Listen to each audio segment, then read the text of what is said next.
الذهب والفضہ، آقا فرماتے ہیں جس طریقے سے آگ کی بھٹی لوہے پہ لگے زنگ کو دور کرتی ہے، سونے کے زنگ کو دور کرتی ہے، چاندی کے زنگ کو دور کرتی ہے، اسی طریقے سے حج و عمرہ بندے سے جو گناہ ہو جاتے ہیں ان سارے گناہوں کو حج و عمرہ مٹا کر کے رکھ دیتا ہے۔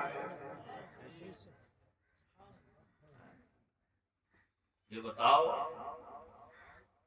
وہاں کوئی شاپنگ کرنے جا رہا ہے، پکنک کرنے جا رہے ہیں، ریگستانی علاقہ ہے، گھر چھوڑا، بچے چھوڑے، کاروبار چھوڑا، دکان مکان، کھیت کھلیان، تعلقات معاملات سب چھوڑے، دیوانہ وار چلے جا رہے ہیں۔ کیا کرنے کے لیے جا رہے ہو؟ کہا دو پہاڑیاں ہیں صفا مروہ، اس پہ ہم چکر لگائیں گے۔ کیوں لگاؤ گے؟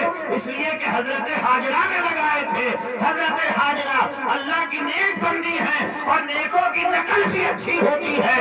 حضرت موسیٰ کے واقعے سے ذرا عبرت حاصل کرو، دریائے نیل میں سب ڈوب جاتے ہیں مگر حضرت موسیٰ کی نقل اتارنے والا نہیں ڈوبتا ہے۔ حضرت موسیٰ کہتے ہیں پروردگار عالم یہ نقال جی کیوں نہیں ڈوبا؟ تو جواب آتا ہے موسیٰ اس نے تیرا روح دھار لیا تھا، اور جو ہمارے پیغمبر کا روح دھار لے ہمارا عذاب اسے بھی نہیں پہنچا۔ نعرہ تکبیر، نعرہ رسالت، نعرہ غوثیت، علماء اہل سنت، زیارت حرمین شریفین، نعرہ تکبیر۔ کہ اس سفر کا بدل کوئی دوسرا سفر ہو ہی نہیں سکتا۔ بہت سارے لوگ یہ چاہتے ہیں کہ اسلام سے بہت ساری یادیں جو اسلام کے اندر موجود ہیں انہیں نکال دیا جائے، اور میں کہتا ہوں پورا کا پورا اسلام یادوں ہی سے گھرا ہوا ہے۔ بے شک اسلام میں یادیں ہی تو ہیں۔ یہ اداس راہ منزل، یہ میری شکستہ پائی، میں تو تھک کے بیٹھ جاتا، تیری یاد کام آئی۔ پورا اسلام یادوں سے گھرا ہوا ہے۔ یہ عمرہ کیا ہے؟ میرے مصطفیٰ کی یاد ہی تو ہے۔ اگر مصطفیٰ نے کعبے میں لگے اس حجر اسود کو نہ چوما ہوتا تو کون چومتا؟ حضرت عمر یہی تو کہہ رہے تھے، یہ حجر اسود تو ایک پتھر ہے مگر میری آنکھوں نے مصطفیٰ کو چومتے ہوئے دیکھا ہے، تو میں اس لیے چوم رہا ہوں کہ تجھے مصطفیٰ نے چوما۔ یادیں نکل جائیں اسلام سے تو بچے ہی کیا۔ نمازیں کسی کی یاد ہیں، روزے کسی کی یاد ہیں، حج و کعبہ کے حج و عمرے کے ارکان یہ کسی کی یاد ہیں، خانہ کعبہ کا طواف کسی کی یاد ہے، صفا مروہ پہ دوڑ کسی کی یاد ہے، یہ زمزم بھی کسی کی یادگار ہے، یہ منی مزدلفہ بھی کسی کی یادگار ہے، یہ عرفات کے میدان میں اکٹھا ہونا یہ بھی کسی کی یادگار ہے۔ میدان عرفات کیا ہے؟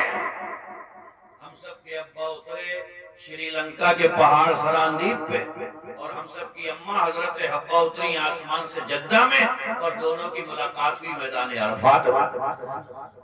تو جان پہچان کہاں ہوئی؟ میدان عرفات میں۔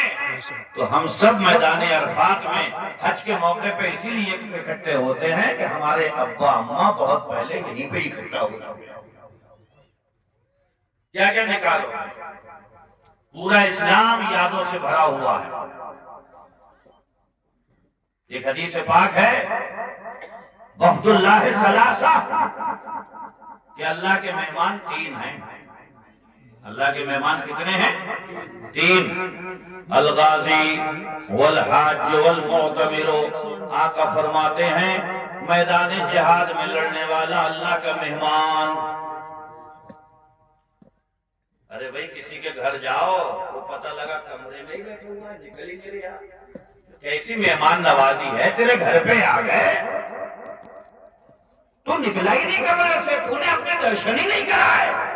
میدان جہاد میں بھی ایک مجاہد جب تلوار چلاتا ہے تو میدان جہاد میں جب وہ تلوار کا زخم سہ کے جب زمین پہ آتا ہے تو سب سے پہلا تحفہ اسے جو اللہ کی طرف سے ملتا ہے وہ یہ ملتا ہے کہ اللہ اسے اپنا دیدار کرا دیتا ہے۔ اور مہمان کی مہمان نوازی اسی طور پہ کی جاتی ہے کہ مہمان آ جائے تو اسے اپنا دیدار کرایا جائے، اس سے ملاقات کری جائے۔ میدان جہاد میں بھی ایک مجاہد جب زمین پر آتا ہے تو اللہ اپنے دیدار کی دولت اسے نصیب کرتا ہے۔ والحاج حج کرنے والا اللہ کا مہمان ہے، والمعتمر، اور حضور ارشاد فرماتے ہیں کہ عمرہ کرنے والا بھی اللہ کا مہمان ہوتا ہے۔ بھیا مہمان کو تو انوائٹ ہی کیا جاتا ہے نا، تو آقا فرماتے ہیں اللہ انہیں بلاتا ہے، یہ اس کی دعوت پہ لبیک کہتے ہیں۔ اب جب دعوت پہ لبیک کہہ دیا، اس کے گھر چلے گئے، تو دنیا کا دستور ہے جب مہمان ہمارے گھر آ جائے تو جس چیز کی بھی ڈیمانڈ کرتا ہے تو گھر والا حتی الامکان کوشش کرتا ہے کہ بھیا جو بھی مانگ رہا ہے دو اس۔ جیسے آج کے دور میں اگر کہنے لگے کہ بھئی موبائل کا چارجر دے دو تو لا کے دینا پڑے گا، پتلی پن کا مانگے چاہے چوڑی پن۔ یعنی صاحب خانہ حتی الامکان یہ کوشش کرتا ہے کہ مہمان جو کچھ بھی مانگے اس کی مانگ پوری کی جائے۔ اب دنیا والا اپنے حساب سے دے سکتا ہے، اپنی اوقات کے مطابق دے سکتا ہے، اپنی بساط کے مطابق دے سکتا ہے، اور میرے آقا ارشاد فرماتے ہیں کہ عمرہ کرنے والا اللہ کا مہمان ہوتا ہے۔ جب دنیا میں ایک میزبان کی یہ کوشش ہوتی ہے کہ میرا مہمان جو مانگے میں اسے نواز دوں اس چیز سے، تو جب ایک عمرہ کرنے والا اللہ سے مانگتا ہے تو اس کے خزانوں میں تو کوئی کمی نہیں ہے۔ خدا کی قسم وہ مغفرت مانگتا ہے تو اللہ اس کے گناہوں پہ معافی کا قلم کھینچ دیتا ہے۔ وہ دنیا کی عزتیں مانگتا ہے تو اللہ اس کے سر پہ عزتوں کا تاج پہنا دیتا ہے۔ یعنی کہ ایک عمرہ کرنے والا اللہ کی بارگاہ سے جو مانگتا رہتا ہے رب قدیر اپنی بارگاہ سے انہیں عطا فرماتا ہے۔ سبحان اللہ، سبحان اللہ، اللہ اکبر، یا رسول اللہ، یا آواز، زندہ آباد، زندہ آباد، زندہ آباد، اللہ اکبر۔ تو بتاؤ اس سے بڑی سعادت کی بات ہوگی کوئی؟ ارے بھائی ہمارا مسئلہ سب سے زیادہ جو گڑبڑ ہوگا قیامت میں کس وجہ سے ہوگا؟ گناہوں کی وجہ سے ہوگا نا۔ اور حج و عمرہ میں گناہوں کی معافی ہی کا سب سے بڑا معاملہ، گناہ معاف ہوتے ہیں۔